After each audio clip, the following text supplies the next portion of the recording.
यही करे हो। अच्छा मतलब ऑन कर दिया, ठीक है। बना लो भाई हेडिंग। आपकी वर्ब चल रही, वर्ब में हमने क्या क्या पढ़ लिया? टेंस हो गए हमारे, मॉडल्स हो गए। अब अगला पार्ट है कंडीशनल सेंटेंस, फिर होगा एडवांस।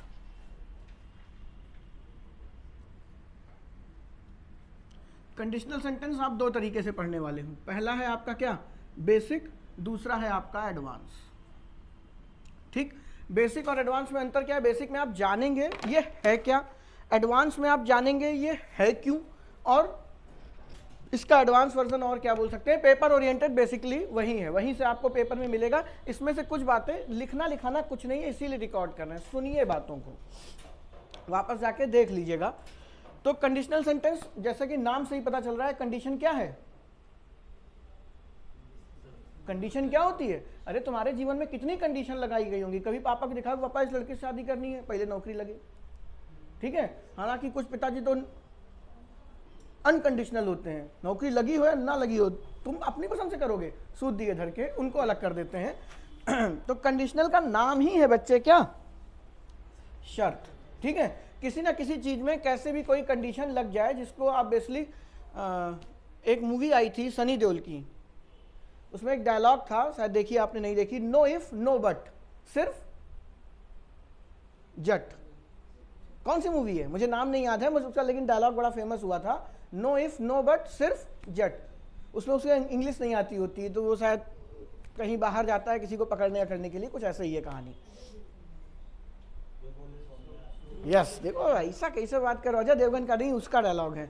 तो उसमें जो सनी देओल बोलता है बेटा नो इफ नो बट, ये वही है। वो वहां पे उस डायलॉग का मतलब क्या है, नो इफ नो बट सिर्फ जट, यानी कि वो ये कहना चाहता है जब जट की बात होती है तो कोई कंडीशन नहीं होती, किसी तरीके का इफ नहीं, किसी तरीके का बट नहीं। जो एक बार मार दिया सो मार दिया, जो कह दिया सो कह दिया। उस लाइन का भी यही मतलब है, no if no but, unconditional. तो आपको उसका अगेंस्ट पढ़ना है कंडीशनल, जिसमें आपकी क्या लगी हो, शर्त लगी हो। उसको हम दो तरीके से पढ़ेंगे। पहला है बेसिक, बेसिक में हम जानेंगे क्या है और कैसे कैसे प्रकार के होते हैं, ठीक है। एडवांस उसी का एडवांस वर्जन होगा, उसमें हम जानेंगे उसी के अंदर की कुछ और बातें, ठीक है। तो आज की क्लास बेसिक पे और कल की क्लास एडवांस पे, 2 दिन में इसका खेल खत्म। हटा रहा हूं इस बात को,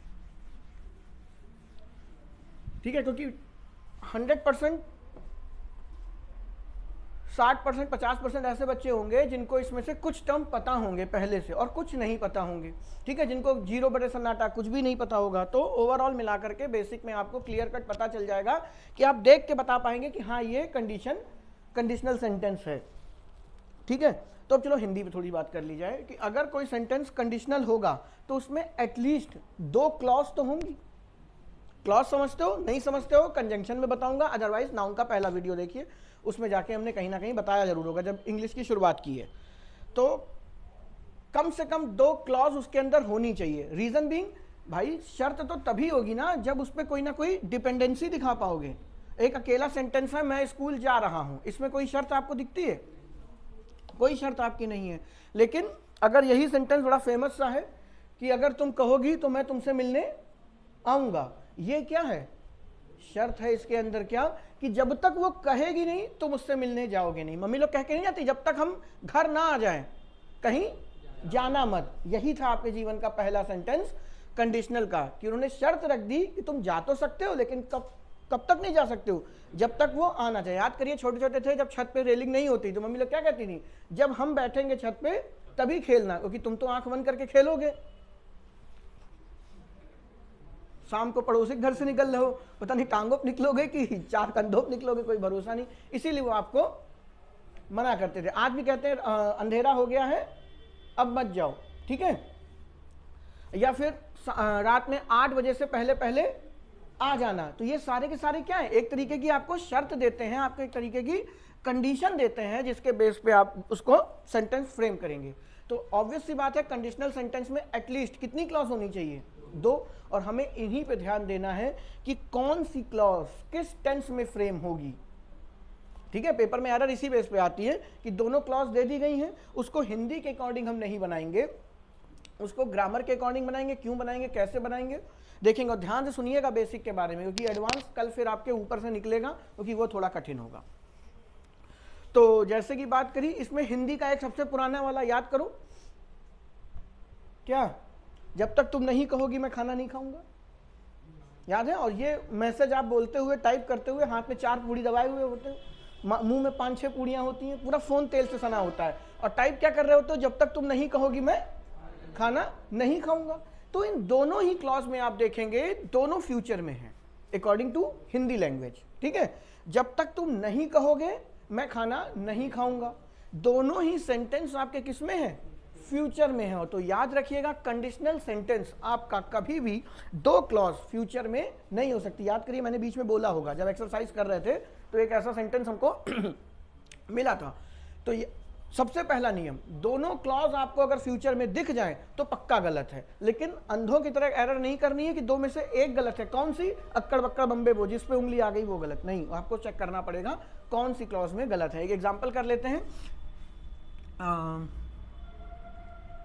चलो अच्छा, अभी एग्जाम्पल रुकते हैं, पहले बात ही कर ले फिर इकट्ठे करवाता हूँ।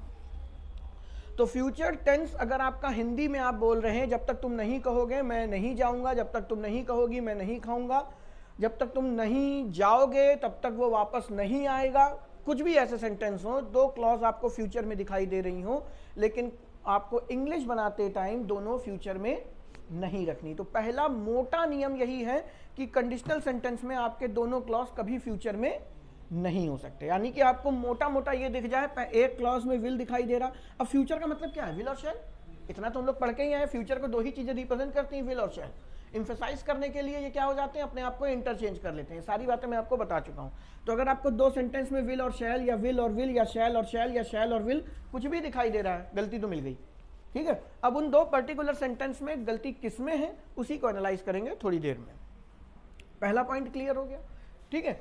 कंडीशनल सेंटेंस में एक चीज और मैंने बोली आपको, क्या? इसमें 2 क्लॉज होंगी, और आप जानते हैं क्लॉज को ऐसे तो नहीं एक क्लॉज ये है, एक क्लॉज ये है, और दोनों क्लॉज अलग अलग उठा के लिख दी जाए, पॉसिबल नहीं। उनको जोड़ना भी तो पड़ेगा।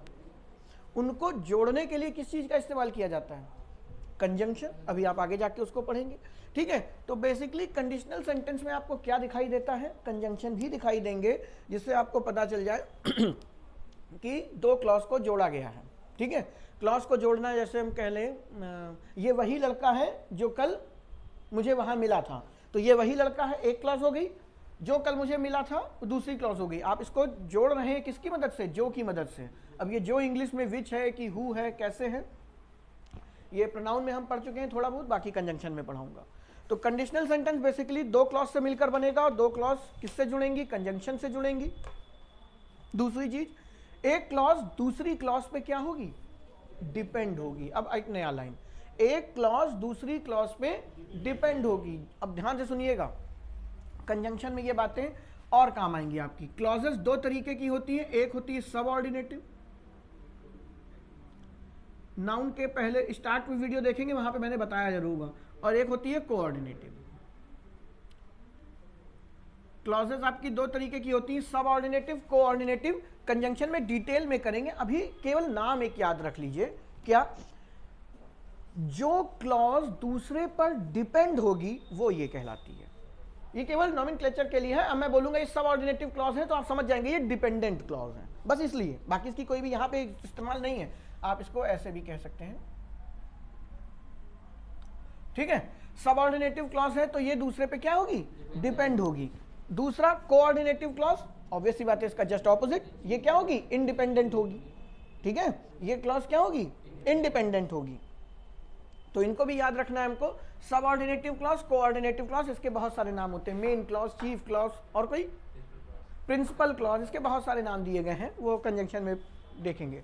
तो सबऑर्डिनेटिव क्लॉज जब मैं बोलूंगा तो वो सबऑर्डिनेटिव मतलब वो किसी ना किसी वाक्य पे निर्भर होगी। जैसे जब तुम कहोगी तब मैं खाना खाऊंगा, तो मेरा खाना खाना किस पे डिपेंड है? उसके कहने पे। तो बताइए हिंदी में, अभी इंग्लिश में जाते ही नहीं, कौन सी क्लॉज सबऑर्डिनेटिव होगी? जब तुम कहोगी तब मैं यहां से जाऊंगा, जब तुम कहोगी तब मैं खाना खाऊंगा, इसमें कौन सी क्लॉज सबऑर्डिनेटिव है? मतलब दूसरे पे निर्भर है। खाना खाना, तुम्हारा खाना खाना आजाद नहीं है, क्योंकि जब तक सामने वाला कह नहीं लेता तब तक आप वो काम को नहीं करेंगे। मम्मी कह के जाती थी जब तक मैं ना आ जाऊं छत पे मत जाना या बाहर मत जाना, तो तुम्हारा बाहर जाना मम्मी के आने पे क्या हो गया? डिपेंड हो गया। तो तुम्हारा बाहर जाना कौन सी क्लॉज है? सब ऑर्डिनेटिव क्लॉज है, क्योंकि ये दूसरे पे क्या हो रही है, डिपेंड हो रही है। क्लियर? इसमें कुछ बहुत रॉकेट साइंस नहीं है कि आपको बात समझ में ना आए।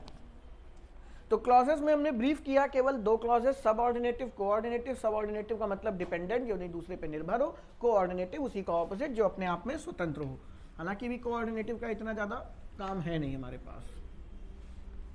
इतनी बातें क्लियर हो गई, यानी हमने क्या क्या सीख लिया? कंडीशनल सेंटेंस आपस में क्या होंगे, निर्भर होंगे, शर्त लगी होगी, ठीक है। कंडीशनल सेंटेंस आपस में डिपेंड होंगे, ऑब्वियस सी बात है, इसमें दो दो क्लॉजेस होंगी। जो क्लॉज दूसरे पे डिपेंड होगी वो आपकी क्या कहलाएगी, सबऑर्डिनेटिव क्लॉज कहलाएगी, ठीक है। अब ध्यान से सुनना, जो भी क्लॉज डिपेंड है किसी और के ऊपर, फॉर एग्जाम्पल वही, जब तक तुम नहीं कहोगी मैं खाना नहीं खाऊंगा, यानी मेरा खाना खाना तुम्हारे कहने पे डिपेंड है, तो ये जो मेरा खाना खाने वाली क्लॉज है ये क्या होगी, इसी में कंडीशनल वर्ड लगेगा, शर्त दिखाने वाला। बात सुनिएगा, जो क्लॉज दूसरे पर डिपेंड होगी उसी क्लॉज में क्या लगेगा, कंडीशनल वर्ड लगेगा। अभी कंडीशनल वर्ड आप नहीं जानते हैं, अभी आगे जाके जानेंगे। जिस भी क्लॉज में शर्त लगी है, दूसरी बात में कहें जो भी क्लॉज दूसरी पे निर्भर हो रही है, उसी में आप कंडीशनल वर्ड ऐड करेंगे, और वो सेंटेंस स्वयं परमपिता परमेश्वर फ्यूचर में नहीं बना सकते। पहला रूल।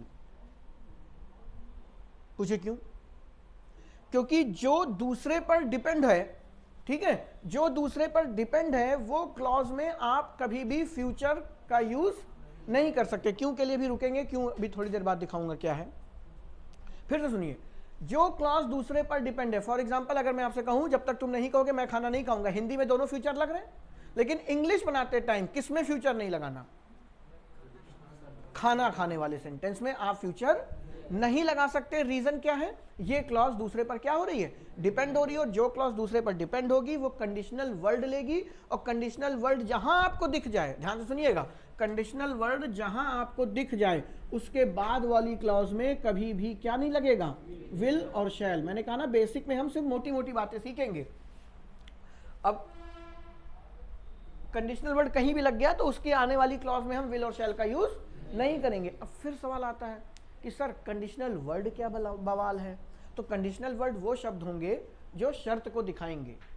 अब जैसे ये सेंटेंस है, यदि तुम नहीं कहोगी तो मैं खाना नहीं खाऊंगा, तो हिंदी बताने टाइम आपने यदि किसके साथ लगा रखा है, खाना बनाते कहने के लिए, लेकिन यदि एक्चुअल में है किसके साथ, तुम कहोगी नहीं तो मैं खाना नहीं खाऊंगा। शायद हिंदी से मुझसे रिलेट ना हो रही हो बात, इंग्लिश में ही बात कर लेते हैं।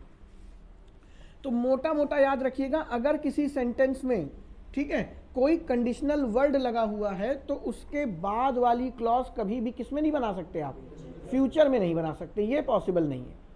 वो किसी में भी होगी, कब होगी कैसे होगी वो बात की बात है, लेकिन वो आगे उसमें फ्यूचर आपको नहीं दिखाई देगा। फ्यूचर इन द सेंस उसमें कभी विल नहीं लगा होगा, उसमें कभी शैल नहीं लगा होगा, ठीक है। अब जो हम एक्सरसाइज कर रहे थे उसमें शायद ऐसा ही कुछ सेंटेंस था, दोनों में फ्यूचर थे, तो आपको देखना था, कुछ नहीं हिंदी कुछ नहीं सोचनी, आपको देखना था कि कंडीशनल वर्ड किस क्लॉज के साथ जुड़ा है, जिस क्लॉज के साथ जुड़ा है बस उसी का फ्यूचर आपको क्या कर देना है, काट देना है, बस बात खत्म। अब वो तो काटने की बात हो गई, काटने के बाद उसको सही कैसे करना है वो देखते हैं, ठीक है। अब यहां पे गाड़ी आके रुकती है किसकी, कंडीशनल वर्ड पे।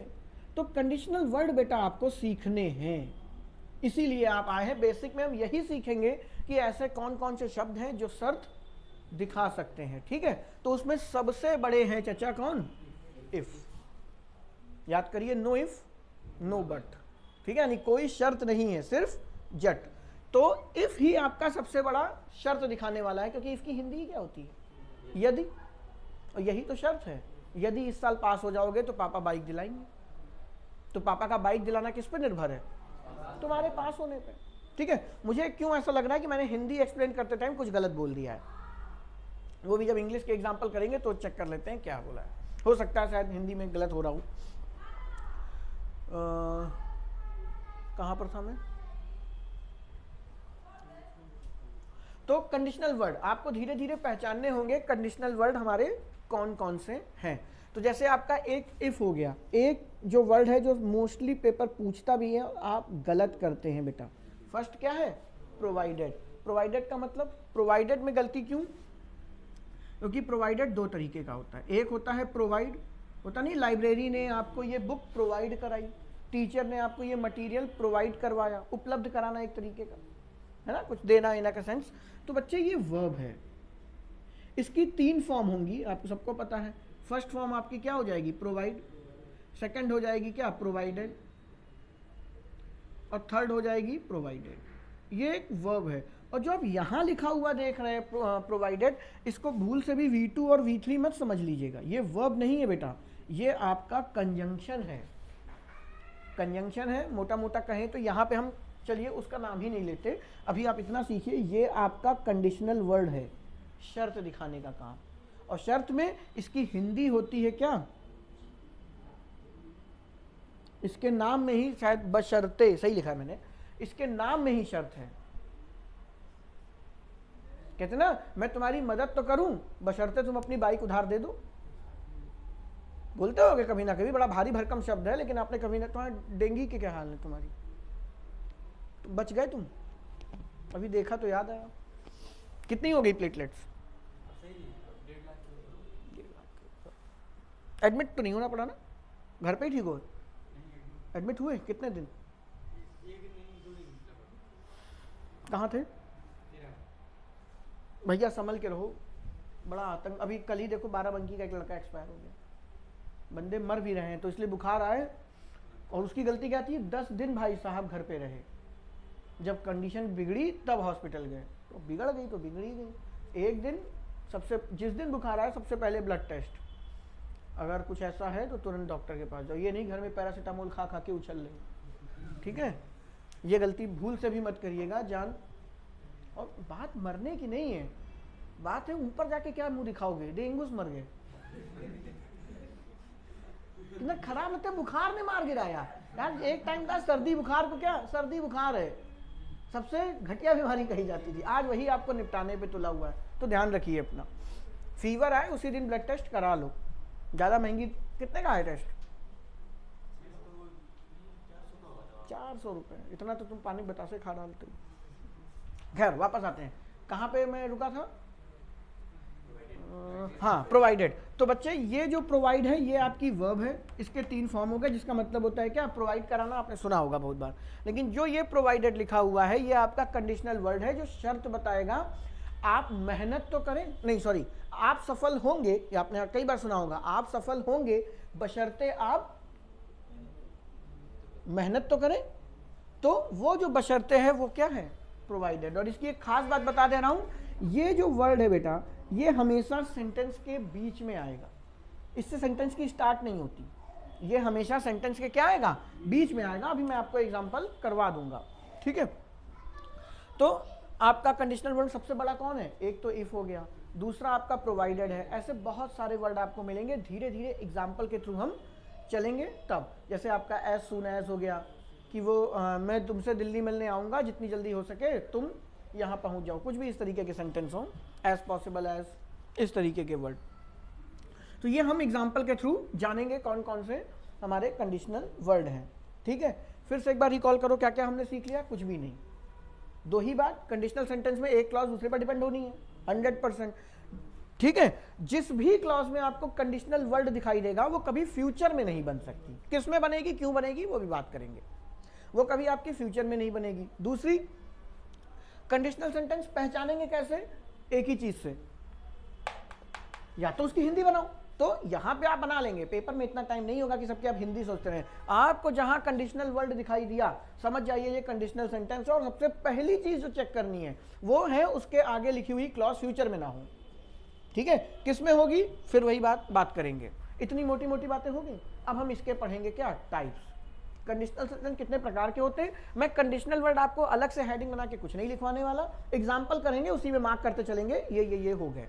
फिर जब आप एक्सरसाइज करोगे उसमें भी 1-2 मिल जाएंगे।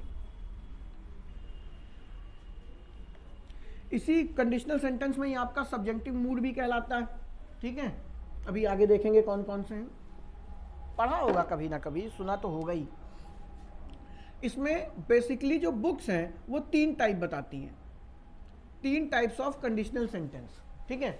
आप मोस्टली बुक पढ़ेंगे तो 3, कुछ आपको दिखा देंगी कि हाँ 4 भी होती हैं, कुछ में आपको ये 4 भी मिल जाएगा। हम कितने पढ़ेंगे, हम 4 पढ़ेंगे, ठीक है।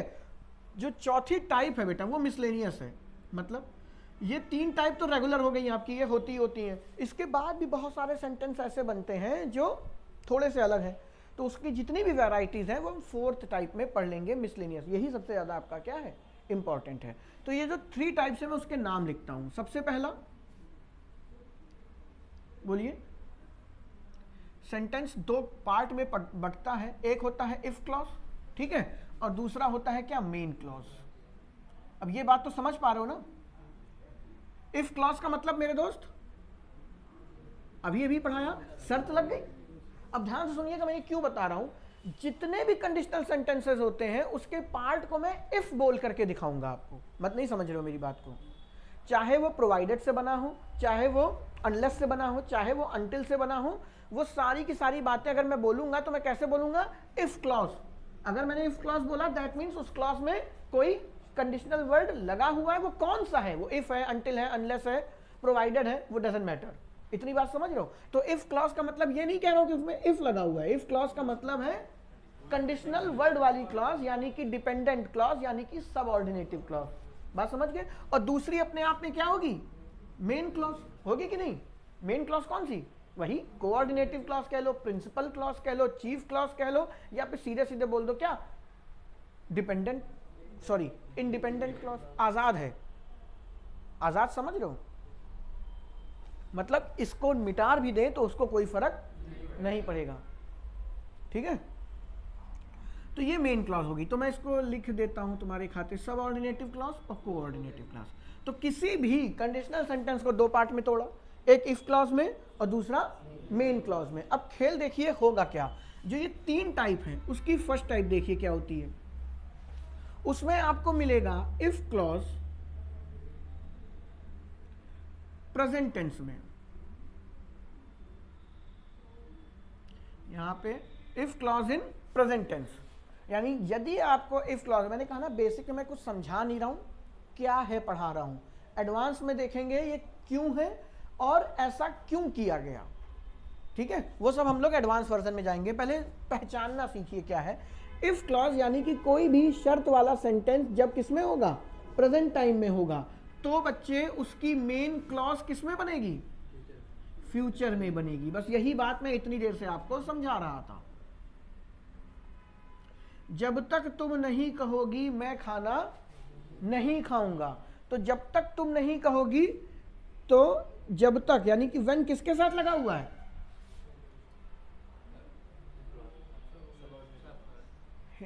हिंदी में सोचिए, जब तक तुम नहीं कहोगी मैं खाना नहीं खाऊंगा, ये किसके साथ ऐड हो रखा है, उसके कहने पे।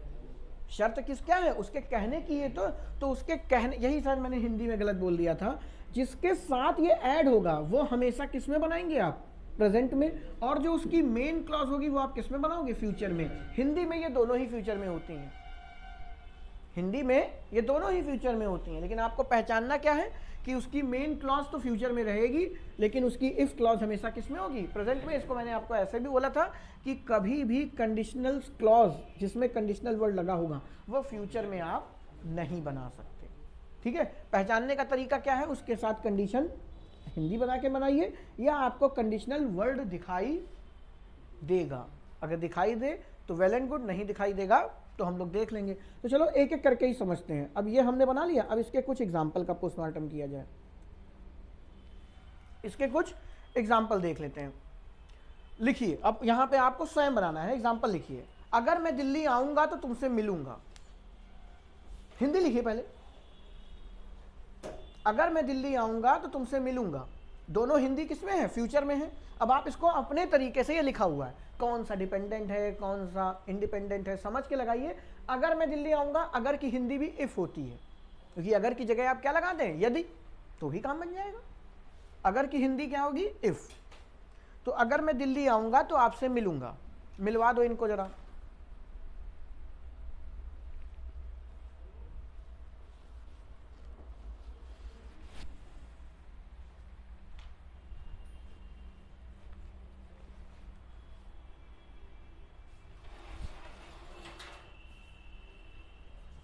हो जाना चाहिए, इतनी बहुत टाइम ले लिया।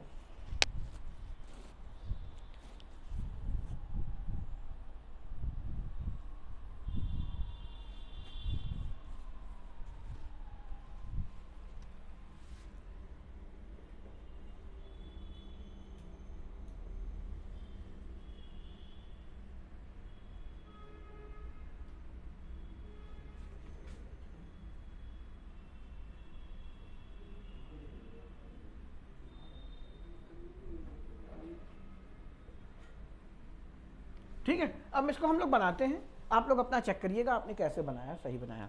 आपको पहले तो हिंदी है तो अगर और तो कंडीशन दिख रही है क्या कि वो आपसे, मैं आपसे मिलूंगा, अगर मैं इसको देखूं, अगर मैं दिल्ली आऊंगा तो आपसे मिलूंगा, तो इस सेंटेंस में मैं तो हिडन है, लिखा नहीं लेकिन है तो है ही है, तो अगर थोड़ी देर के लिए इतने हटा दें, मैं आपसे मिलूंगा, ये सेंटेंस अपने आप में क्या बेटा, इंडिपेंडेंट।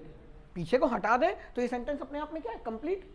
इंडिपेंडेंट डिपेंडेंट का ये भी मतलब होता है कि इंडिपेंडेंट उसको कहेंगे जो इसको हटा देने पर, दूसरे पार्ट को हटा देने पर, दूसरी क्लॉज को हटा देने पर अपना मीनिंग खो ना दे, अधूरा मीनिंग ना देने लगे। तो मैं आपसे मिलूंगा, इसमें कोई दिक्कत। लेकिन अगर मैं इतने को हटा दूं, अगर मैं दिल्ली आऊंगा, तो इसका कोई मतलब है? अगर मैं दिल्ली आऊंगा तो भांगड़ा करूंगा, मैं छत से कूद जाऊंगा, या केजरीवाल से आके मिलने चला जाऊंगा, कुछ भी हो सकता है, तो सेंटेंस इनकम्प्लीट हो जा रहा है। तो आपको यहीं से देख के पता चल जाएगा ये कौन है, सबऑर्डिनेटिव क्लॉज। अब जब कंजंक्शन पढ़ेंगे तो यही सब फिर वापस रिपीट आएगा, तो वहां पे नहीं कि अरे ये सब क्या है, हमने कभी सुना ही नहीं। तो ये सबऑर्डिनेटिव क्लॉज है, यानी कि आप इसको देसी भाषा में बोले, कंडीशनल के सेंस में बोले तो ये क्या है, इफ क्लॉज है। ठीक है, एक चीज ध्यान रखना, हम लोग टेंस पढ़ रहे हैं ना, तो एडवांस में जाने से पहले ये खत्म हो जाए तो आप मुझसे क्या पढ़ लेंगे, क्वेश्चन टैग। ठीक है, ये आपका काम है मुझे याद दिलाना, क्योंकि ये चैप्टर हमेशा मिस हो जाता है, मैं वर्ब में आगे बढ़ जाऊंगा जब। ठीक है, तो याद रखिएगा, ये छोटी छोटी चीजें हैं, साथ में खत्म करते चलते हैं, क्योंकि इसके बाद जो स्टार्ट होगा वो आपका एडवांस होगा, वर्ब का पार्ट। ठीक है, और यही सब सीखना है। इसके बाद आपका नरेशन देन वॉइस, ये चैप्टर जब कंप्लीट हो जाएंगे तब आपकी जाके वर्ब कंप्लीट कहलाएगी, याद रखना। अभी दिमाग में आया, तो अगर मैं दिल्ली आऊंगा तो आपसे मिलूंगा, तो हिंदी से आप सोच पा रहे हैं ना, ये कंडीशन लगी है, ये आपकी क्या लगी है, main clause, main clause, independent clause, कुछ भी कह लीजिए। अगर की हिंदी आप जानते ही, मतलब इंग्लिश, इफ। अब मुझे नहीं पता, मैं तो हिंदी से बनाऊंगा, अगर मैं दिल्ली आऊंगा, फ्यूचर है, अगर मैं दिल्ली आऊंगा, इफ आई विल, आऊंगा की हो जाएगी कम टू दिल्ली, तो आपसे मिलूंगा। बेटा अगर और तो, एक चीज हाँ मैंने हाँ नहीं बताई, आगे जाके बताएंगे। एक आपने पढ़ा होगा, जब तुम कहोगी तब मैं आऊंगा, जब की इंग्लिश व्हेन, तब की इंग्लिश देन। क्या ऐसा होता है? ध्यान से सुनिएगा, व्हेन और देन कभी भी मॉडर्न इंग्लिश में एक साथ नहीं लिखते, जबकि इंग्लिश व्हेन है और तब की हिंदी देन है। लेकिन जब आप हिंदी बना रहे होंगे तो केवल जब की इंग्लिश लिखी जाएगी, देन की इंग्लिश नहीं लिखी जाती। या अगर आपको व्हेन की जगह पे कुछ नहीं लिखना है तब आप देन लगाइए, यानी व्हेन अपने आप में जब और तब को दिखा सकता है, देन भी अपने आप में जब और तब को दिखा सकता है। ठीक है, और जब आप इंग्लिश में मैथ्स के क्वेश्चन करेंगे तो आप देखेंगे कितना गलत लिखा होता है। जब रमेश ने उसको 1000 रुपए दिए तो आप देखेंगे दोनों क्लॉज में व्हेन भी लिखा होगा, देन भी लिखा होगा, वो ग्रामेटिकली गलत है। जब आप मैथ्स पढ़ते हैं ना तब भी दिमाग सोचिए, आप देखिए, क्योंकि मैथ्स के टीचर को ग्रामर से कोई लेना देना नहीं, बुक को भी कोई लेना देना नहीं, लेकिन वही चीज़ पेपर में जब आती है तो आप गलत कर जाते हो। व्हेन और देन कभी भी एक क्लॉज में लिखे हुए दिखाई नहीं देंगे। जैसे अगर की इंग्लिश इफ है तो की इंग्लिश कुछ होती है, मेरे को नहीं मालूम, तो की मीनिंग नहीं लिखी जाती। उसी तरीके से अगर आपने व्हेन लिख दिया, जब तुम कहोगी तब मैं आऊंगा, तो देन की इंग्लिश लिखने की नीड नहीं है। हाँ, आप व्हेन नहीं लिख रहे तब आप देन लिख दीजिए, यानी कि ये भी सफिशिएंट है अपने आप में बात को कहने का, और ये भी सफिशिएंट है। एक क्लॉज में दोनों एक साथ नहीं लिखना है। मैथ्स के क्वेश्चन आप उठा के देखिए, आपको मिलेंगे एक साथ लिखे हुए, लेकिन पेपर में मत करना। आइए आगे बढ़ते हैं। If I will come to Delhi, I will meet you, ये सेंटेंस पेपर में आ गया। अब वहां कोई दिमाग लगाने की जरूरत है? भाड़ में गया, आपको पता है कंडीशन दिखाई दे रही, यानी इस पार्ट में एरर है, बात खत्म, कुछ नहीं सोचना पेपर में। लेकिन पेपर में अगर बेटा ये फिलर्स में आ गया, फिलर समझते हो, ऐसे आपको अंडरलाइन कर दिया जाएगा और नीचे 4 ऑप्शन दे दिए जाएंगे, एक में होगा नो इम्प्रूवमेंट, तो 3 ऑप्शन ऐसे हो गए। ठीक है, उसमें पंगा हो जाता है, क्योंकि वहां पे आपको एरर नहीं बतानी, सॉरी एरर तो बतानी है, सही भी करके बताना है। बात समझ रहे हैं? एरर तो आप देख लिए, विल कम तो नहीं होगा, इसकी भाड़ में जाए, आगे कुछ हो सकता है, लेकिन विल तो नहीं हो सकता, इतना तो हमने पढ़ ही लिया। लेकिन अब होगा क्या, तो यही बात आपको पढ़ाई है। क्या? अगर मेन क्लॉज दोस्त किसमें है, तो प्रिंसिपल कह रहा हूं, इफ क्लॉज किसमें होगी, प्रेजेंट में होगी। यानी इसको प्रेजेंट बनाने के लिए क्या करना पड़ेगा, प्रेजेंट में किसकी जरूरत है, टेंस पढ़ाया है V1, और V1 कम की क्या होती है, कम। ठीक है, और प्रेजेंट है, फ्यूचर के साथ है तो इंडेफिनिट ही होगा, और इंडेफिनिट में स्टेट ऑफ एन एक्शन दिखाने की जरूरत होती नहीं। तो आपका सही सेंटेंस क्या हो जाएगा, if I come to Delhi, I will meet you. Sentence आपका सही, अगर आपने ये बनाया है तो वेल एंड गुड, नहीं बनाया है तो देखिए, पूछिए, सोचिए क्यों नहीं बन पाया।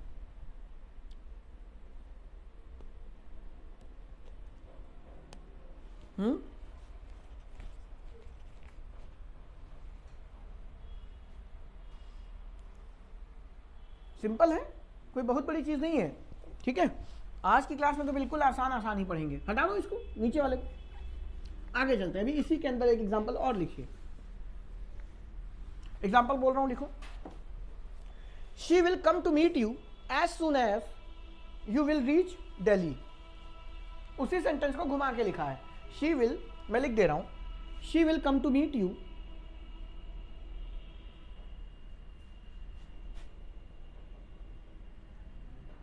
as soon as you will reach Delhi।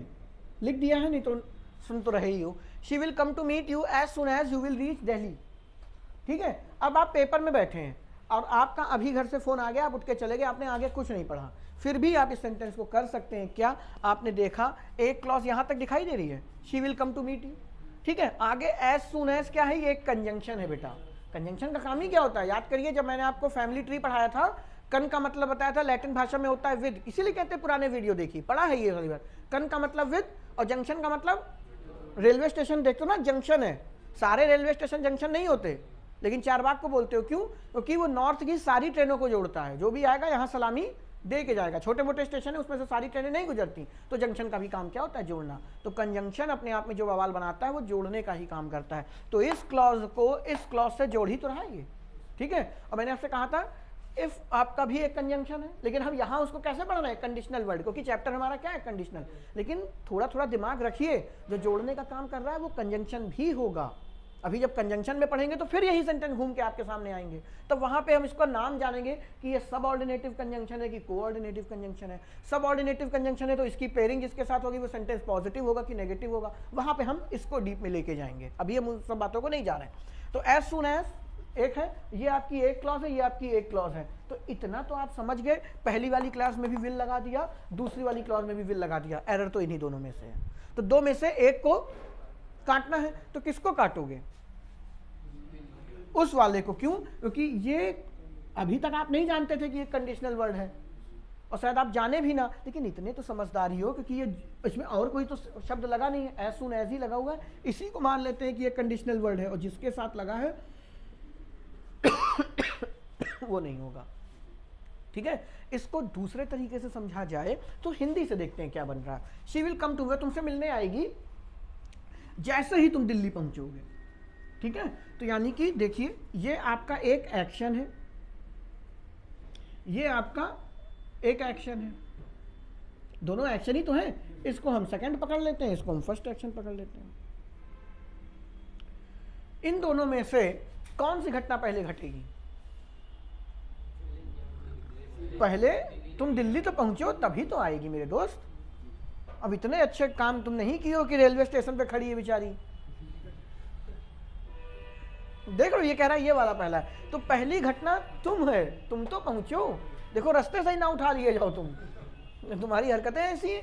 तो ये पहली घटना है दोस्त, जिसको मैंने ऐसे ही, मैंने तो सोचा नहीं था, ऐसे ही लिख दिया था। तो बच्चे ये फर्स्ट एक्शन हो जाएगा और ये क्या हो जाएगा, सेकंड एक्शन। मैं ग्रामर बता रहा हूँ इसकी, इतना पेपर में करने की जरूरत नहीं, पेपर में जो बताया था उसी जुगाड़ से काम हो जाएगा। तो ये फर्स्ट एक्शन हो गया, सेकंड एक्शन हो गया। दोनों एक्शन डिपेंड है ना एक दूसरे पे। फर्स्ट एक्शन पूरी तरीके से डिपेंड है किस पे, सॉरी, दूसरा एक्शन डिपेंड है फर्स्ट एक्शन पे। अगर वो आया ही नहीं तो वो क्या करने जाएगी, मिलने, ठीक है। हिंदी में मैं थोड़ा सा यहाँ पे फंबल हो जाता है मुझसे, कुछ ऊपर नीचे चल जाता है दिमाग, लेकिन इंग्लिश तो क्लियर है आपको।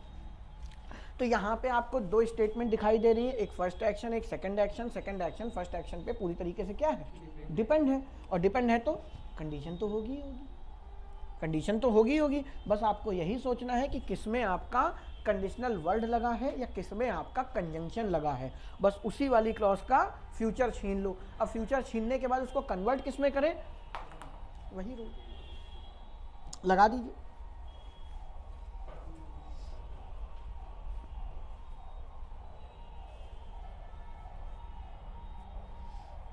ठीक है, तो जब इसको ऐसे भी लिख सकते हैं कि जब दो action will happen back to back, जब दो घटनाएं एक के बाद एक होंगी तो जो पहला और दूसरा एक्शन पहले एक्शन पे क्या हो जाए, डिपेंड हो जाए, तो पहले एक्शन को हम किस में बनाएंगे, प्रेजेंट इंडेफिनिट में, और दूसरे एक्शन को किस में बनाएंगे, फ्यूचर इंडेफिनिट में। तो ये पहला एक्शन है, ये प्रेजेंट इंडेफिनिट में बन जाएगा। हालांकि इसे लिखने लिखाने और याद करने की कोई ज़रूरत नहीं है, हमने तो ऊपर पढ़ ही लिया, इसको है सब वही, बस कवर इसके अंतर्गत होता है। और ये बन जाएगा आपका, जो कि आपका खराब है।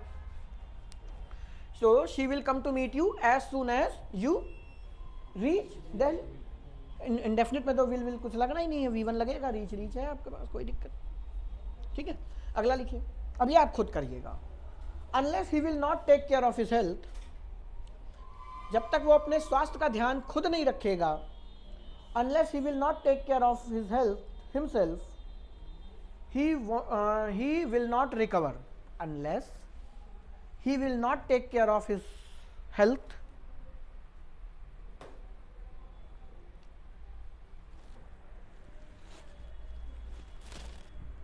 comma, he will not recover.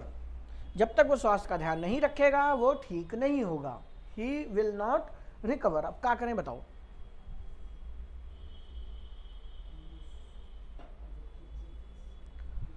Unless और अनटिल दोनों कंजंक्शन में डिटेल में बताऊंगा, अभी के लिए इतना ही। अनलेस का भी मतलब क्या होता है, जब तक नहीं तब तक नहीं, शर्त के लिए इस्तेमाल किया जाता है। अनटिल एक आपकी किताबों में वहम लिखा होता है, अच्छा मैं आप लोगों ने पढ़ा होगा, आपने पढ़ा होगा अनटिल समय के लिए यूज होता है, अनलेस शर्त के लिए यूज होता है। ऐसा बिल्कुल नहीं होता, अनटिल और अनलेस दोनों समय के लिए होते हैं। फिर हाँ, जिसमें समय की इंपॉर्टेंस कंडीशन से कम ज्यादा हो अनटिल लगा लेंगे, और जिसमें समय थोड़ा कम इंपॉर्टेंट लग रहा हो, क्योंकि समय तो यार सभी में है। ठीक है, हमारी किताबें ऐसा लिख देती, डिटेल करेंगे वहां पे, अभी के लिए रहने दो। अभी इसमें एरर बताओ भाई। ही will not recover,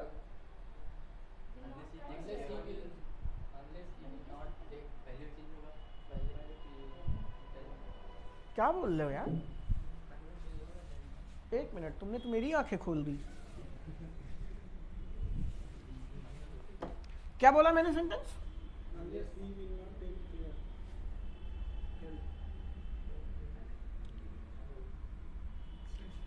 take care of his health, ही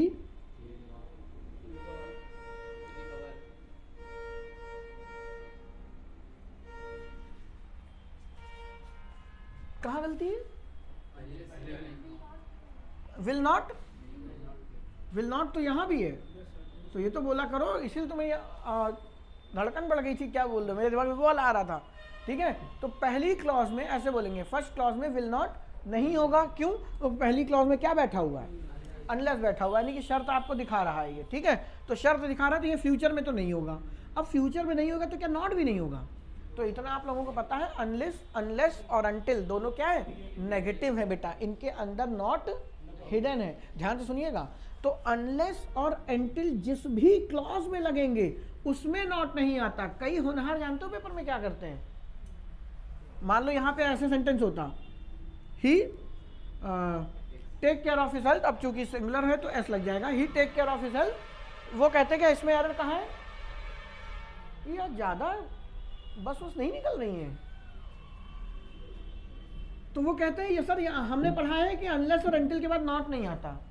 बेटा उस नॉट से इसको कोई लेना देना नहीं है, क्लॉज में नॉट नहीं आएगा। बच्चा बेटा पूरे पैराग्राफ में कहीं नॉट लिखा होता है वो काट देता है, इतना टैलेंट लेके जाता है पेपर में, क्योंकि उसने रटा है अनलेस और अनटिल के बाद नॉट नहीं आता, तो जहां तक फुल स्टॉप नहीं दिख रहा उसको वहां तक के वो नॉट उड़ा देगा। ऐसा मत कर देना, इस नॉट का इस अनलेस से कोई लेना देना नहीं है, इसके यहाँ वाले से लेना देना था। तो ये बच्चे था आपका ही विल नॉट, तो ये दोनों कट जाएंगे क्योंकि कंडीशन लगी हुई है। आपको इसको हिंदी में हिंदी कह रहे हैं करेंगे तो ही टेक हो जाएगा, चूंकि प्रेजेंट में है और ही आपका क्या हो गया, सिंगुलर। तो दुल्हन तो जाएगी दूल्हे राजा के साथ, ये सिंगुलर तो ये भी सिंगुलर, और किसी भी वर्ब को सिंगुलर बनाने के लिए उसमें एस और एस लगाते हैं, ये याद रखिएगा। तो सही सेंटेंस हो जाएगा unless he takes care of his health, he will not recover. उम्मीद है कर नहीं पाओगे।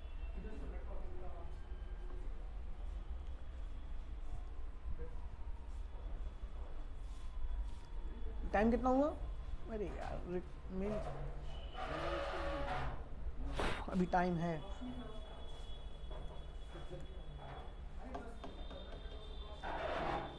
चलो कोई नहीं, शुरू करते हैं आगे। क्लियर है इतनी बात? लग नहीं रहा बेसिक आज खत्म होगा। ये पहला पॉइंट हो गया। 3 टाइप की बात की थी ना, ये पहली थी आपकी। दूसरी तीसरी में कुछ नहीं करना। अरे यार ये क्यों रब करना है, इसी में चेंजेस कर लेते हैं। इफ क्लॉज इन, अब प्रेजेंट हो गई ना, पास्ट टेंस या पास्ट टाइम कह लो, पास्ट। अब मुझसे ज्यादा आप लोग समझदार हैं। अगर ये पास्ट में होगा तो आने वाला भी पास्ट में होगा। और आगे क्या लगाते थे हम? विल और शैल। तो विल और शैल का पास्ट क्या होता है? तो आपको आगे मेन क्लॉज किसमें बनानी है? मेन क्लॉज लगेगी वुड प्लस V1। नहीं, वुड का ही प्रयोग करना है इसमें। If clause in past tense और अगली क्लॉज आपकी वुड में बनेगी और वुड के साथ मॉडल है तो V1 ही लगेगा। लिखें या ना लिखें कोई फर्क नहीं पड़ता। ठीक है, एक सेंटेंस लिख लो बस, खेल खत्म।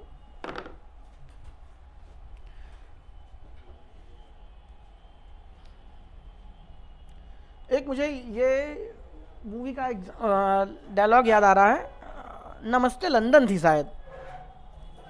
देखिए, शायद मैं डायलॉग बोलूंगा, शायद आपको याद आ जाए। मुझे अच्छा लगा था एक्चुअल में। देखिए, हाथ में हाथ पहले ऊपर करो। नमस्ते लंदन देखे हो? किया क्या है जीवन में? और तुमको बड़ा पता है, साथ में देखते हो दोनों लोग। जरा उसने देखी होगी। अच्छा, हाथ उठा रहे हैं। कितने लोग हैं? हाथ ढंग से उठाओ यार। 1 2। उसमें एक डायलॉग है कि नहीं ये वाला, जब कैटरीना कैफ, अब पता नहीं नमस्ते लंदन है या उस टाइम एक दो मूवी आई थी दोनों के साथ में, उसमें था। नमस्ते लंदन में ही अनिल कपूर है, इसमें शादी हो जाती है इनकी। पक्का? बिल्कुल, वेरी गुड। ऐसे ही पढ़ाई करो बेटा, ठीक है। अब ध्यान से सुनना, उसमें एक डायलॉग है आपका, अक्षय कुमार कैटरीना कैफ कहती है शायद हम लोग मतलब भारत में भी कहीं मिले होंगे। तो उसमें अक्षय कुमार का एक डायलॉग है, कहने नहीं कि अगर तुम मुझे वहां मिली होती तो मैं वहीं रुक जाता। याद है? बस जो मैं अगला एग्जांपल बोल रहा हूं वो देख के मुझे वो डायलॉग याद आ गया, वो अच्छा लगा था। यदि मैंने तुम्हें देखा होता, यदि मैंने तुम्हें देखा होता तो मैं अपनी गाड़ी रोक लेता। हालांकि ये सिनेरियो वो है ना, आदमी जब गाड़ी ठोक देते हैं एक दूसरे को, फिर घूर के देख रहे होते हैं तो पीछे से आवाज आती है। पहले अगर इतना घूर लिए होते तो एक्सीडेंट ही ना होता। तो इफ, सॉरी मैं नहीं बनाऊंगा, आप बनाएंगे। यदि मैंने तुम्हें देखा होता, वैसे रहने दो इसको, हिंदी ना ही बनाओ, मैं इंग्लिश बोल रहा हूँ, चेक कर लो, क्या है टाइम बर्बाद करें। If I had seen you,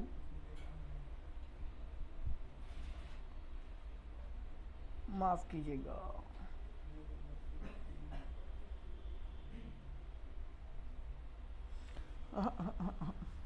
यदि मेरे पास पैसा होता तो मैं तुम्हें उधार दे देता। इसको बनाओ, वो थोड़ा सा पंगा हो गया, काट दो उसको, कोई दिक्कत नहीं। वैसे कौन सा बहुत साफ काम करते हो, थोड़ा बहुत काट ही लोगे तो क्या होगा। यदि मैंने तुम्हें सॉरी यदि मेरे पास पैसा होता, धन होता, लक्ष्मी जी होती तो मैं तुम्हें उधार दे देता। होता नहीं कई बार जीवन में ऐसा।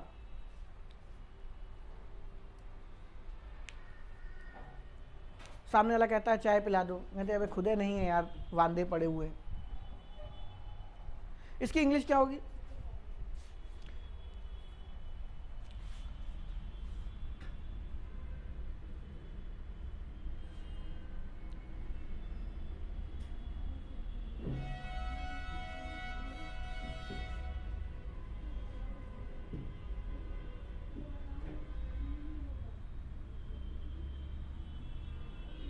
देखिए मैंने लिख दिया सेंटेंस। यदि मेरे पास पैसा होता, कंफ्यूज मत होइएगा। मनी क्या है आपका? आई क्या है? सब्जेक्ट हो गया। तो हैड क्या है यहाँ पे? V3 है कि V2 है कि हेल्पिंग वर्ब है? मैं नहीं जानता, आप बताएंगे। कौन दोस्त बोला हेल्पिंग वर्ब? मैंने आपसे कहा था दुनिया का कोई सेंटेंस बिना फाइनाइट वर्ब के नहीं बनता। और उसको कहा था आप समझ जाए तो ठीक, नहीं तो अभी आगे जाके फाइनाइट इनफाइनाइट का पोस्टमार्टम करेंगे, तो वहां पे बोला था कि बिना मेन वर्ब के नहीं बनता। इस सेंटेंस में अगर आप इस हैड को हेल्पिंग वर्ब बना देंगे तो आगे मेन वर्ब है ही नहीं। ये तो टेंस में यार पढ़ाया है मैंने सारी बातें। इस सेंटेंस को अगर आप इस हैड को हेल्पिंग वर्ब बोल देंगे तो आप इस मनी को वर्ब बना दोगे क्या? नहीं है।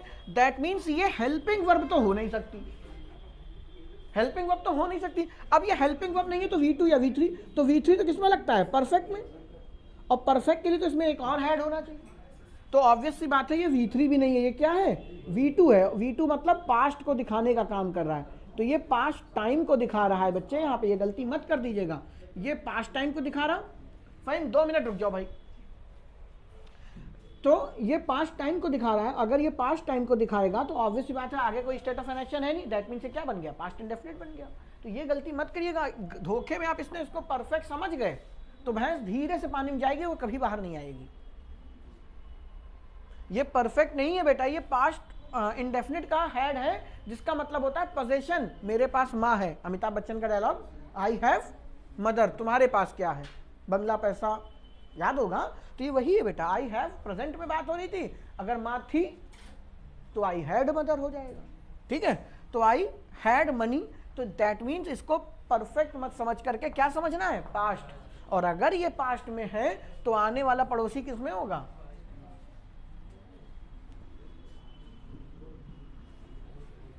सामने लिखा है तो वो बोलो ना। तो वुड V1 सेंटेंस हमारा क्या हो गया?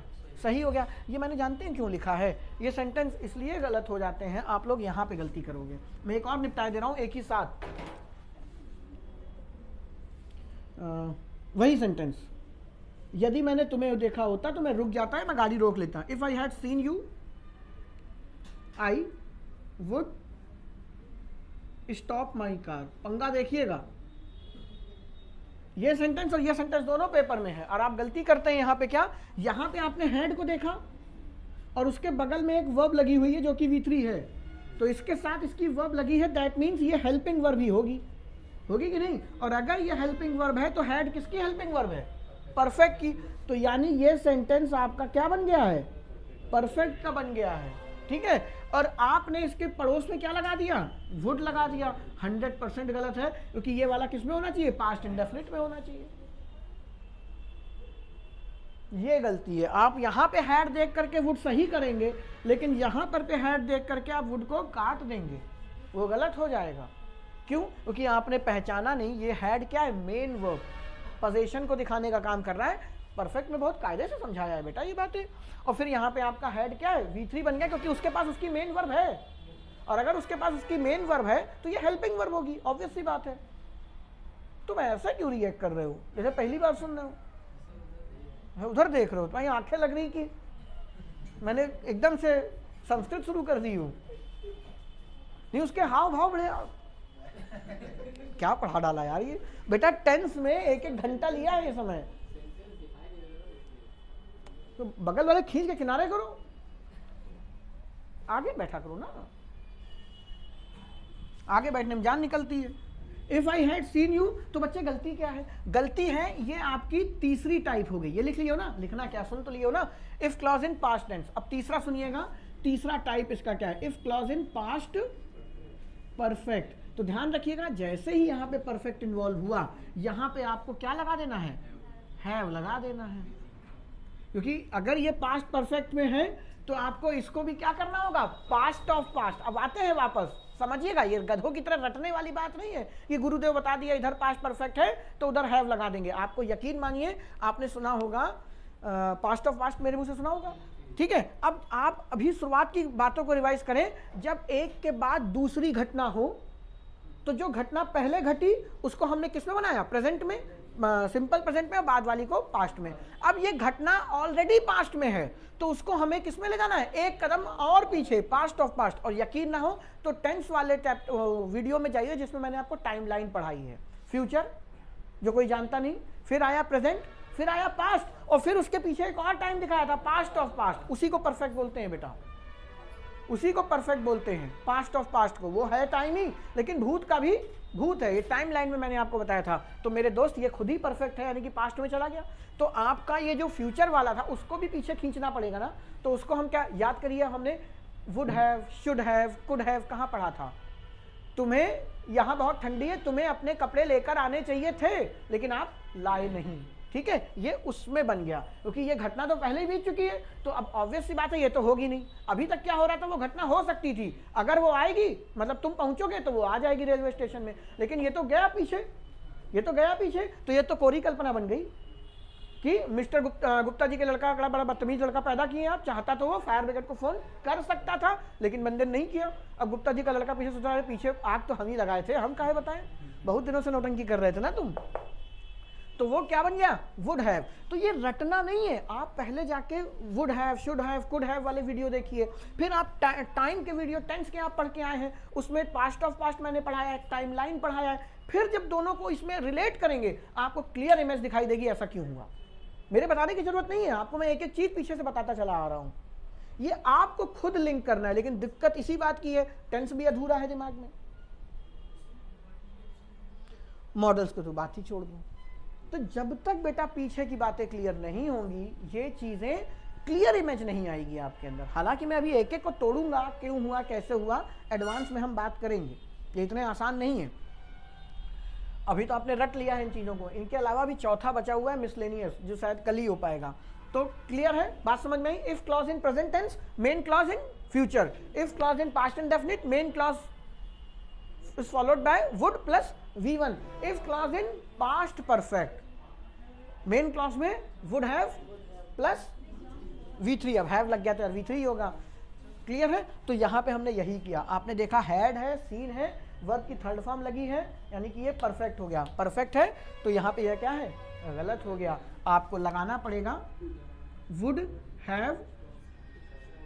तो यहाँ पे मतलब क्या है, वही अक्षय कुमार वाला डायलॉग। क्यों मुझे याद आता है, ये वो उससे कहती है कि हम लोग वहां भी कभी मिले होते, तो कहता नहीं हम लोग कभी नहीं मिले, क्योंकि अगर कहीं नहीं, वो सीन ये होता है, वो रास्ते में जा रहे होते, दोनों टकरा जाते हैं आपस में। ठीक है, तो बात होती है, तो कहते कभी ऐसा भी हुआ होगा कि हम इंडिया में एक दूसरे को क्रॉस करके गुजरे होंगे। तो कहना नहीं, अगर तुम गुजरी होती तो मैं वहीं रुक जाता। अब वो थोड़ा सा समझ लो ना। ठीक है, तुम अपनी लाइफ में मत देखा, तुम रुक गए पीछे ठोक दिया। ठीक है, ये भारत में तो इसलिए और नहीं रुका होगा क्योंकि भीड़ ज्यादा है हमारे यहाँ। तो बात समझ गए मैं क्या कहना चाह रहा हूं। ये वही सीन है, यदि मैंने तुम्हें देखा होता, घटना बीत चुकी है, परफेक्ट में है ना, लेकिन इसका मतलब क्या, उसने देखा नहीं, तो फिर गाड़ी कैसे रुकेगी। यानी कि ये बीत का बीत है, मतलब पास्ट ऑफ पास्ट है। इमेजिनरी कुछ बातें कर लीजिए, सेंस समझिए।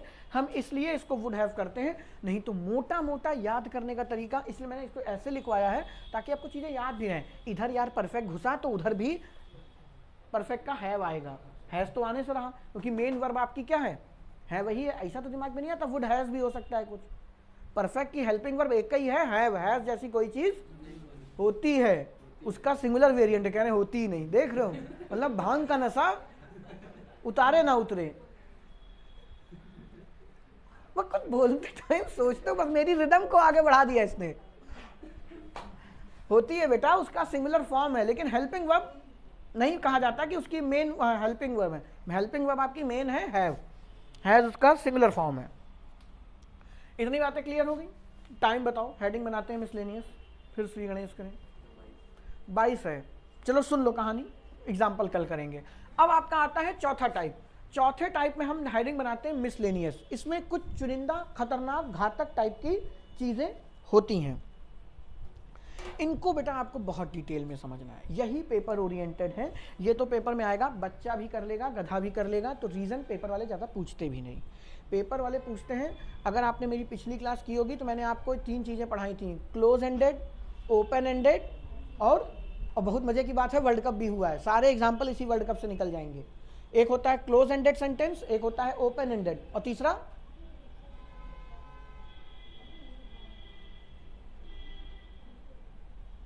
ये तो थी पिछली बार, तुम आज की नहीं हो बेटा।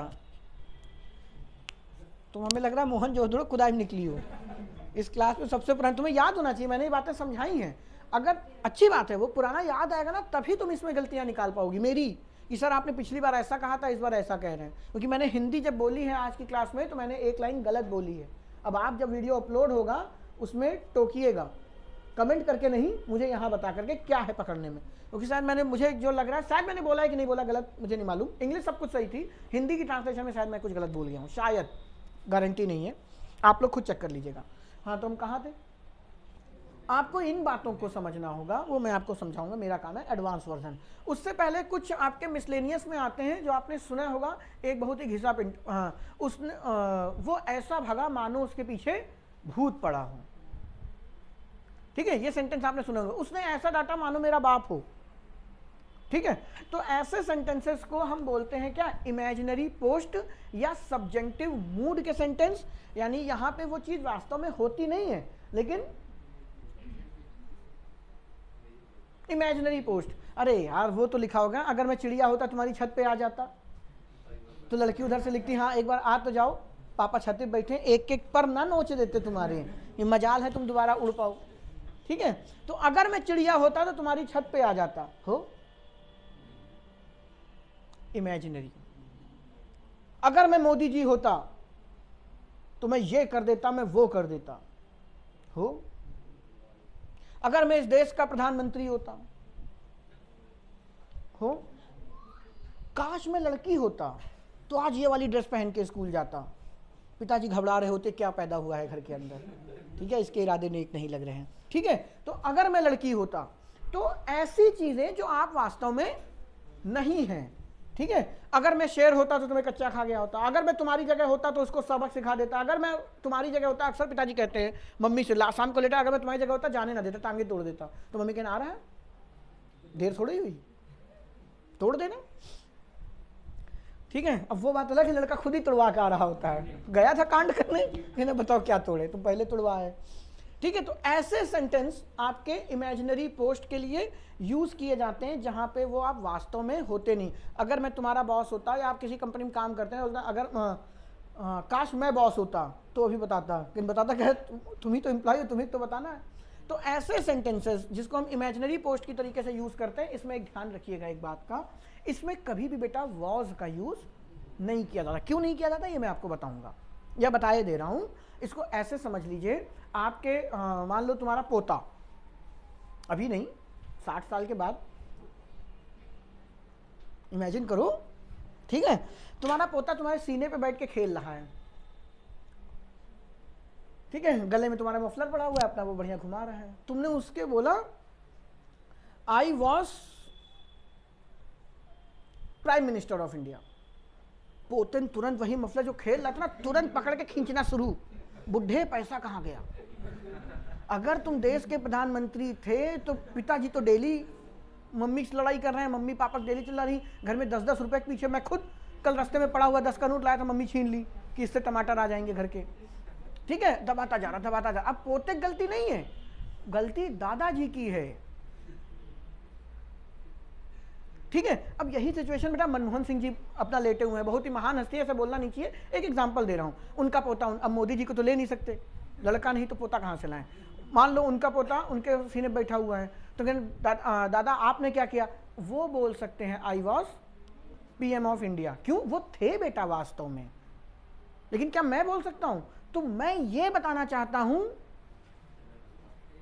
कि मैं ऐसा बनना चाहता था लेकिन बन नहीं पाया। काश, उसमें ये जो काश वर्ड है इसकी इंग्लिश होती है वुड दैट, अभी आगे जाके सीखेंगे, या विश, ये वर्ड छुपा हुआ होता है। तो आपको वहां बोलना होता है आई वर प्राइम मिनिस्टर ऑफ इंडिया।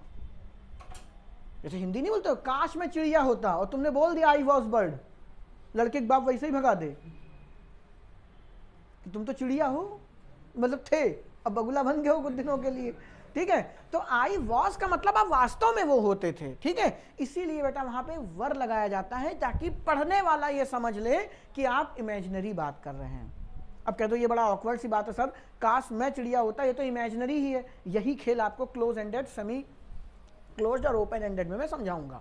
अभी के लिए इतना ध्यान रखिए, ऐसी स्टेप जहां पे आपको इमेजिनरी पोस्ट की बात की जाएगी, उस सेंटेंस में किसी भी सूरत हाल कभी भी वॉज का यूज नहीं किया जाता। वो उसने मुझे ऐसा डांटा मानो कि मेरा बाप हो, तो ही स्कॉल्डेड मी मानो की इंग्लिश होती है एज इफ या एज दो, वो आगे जाके देखेंगे। He scolded me as if he was my father.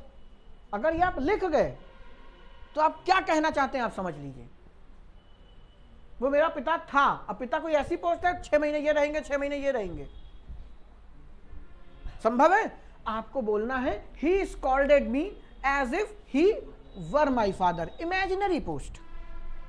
उसने मुझे ऐसा डांटा कि जैसे कि वो मेरा पिता हो, वो ऐसे भगा मानो उसके पीछे भूत हो।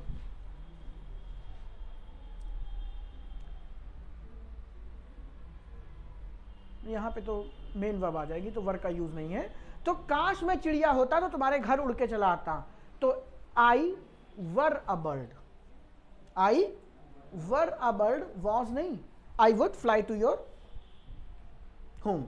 अगर मैं चिड़िया होता तो तुम्हारे घर चला आता। कल हम इन्हीं के आगे ऊपर आगे बढ़ेंगे। एक बार अपनी किताब में पन्ने पलट आइएगा, कंडीशनल सेंटेंस ढूंढ के सारे पढ़ लीजिएगा एक बार, याद कुछ नहीं करना। एक बार पूरी थ्योरी जितनी भी है आपकी बुक में, हर बुक में मिलेगी आपको, एक बार उसको पढ़ के आइएगा। तो उसमें आपको शायद मुझसे कुछ मिस हो जाए तो आप सोच सकें कि सर वहाँ पे ये भी लिखा था आपने बताया नहीं, वो आपकी रिस्पॉन्सिबिलिटी। इसको ऑफ कर दो।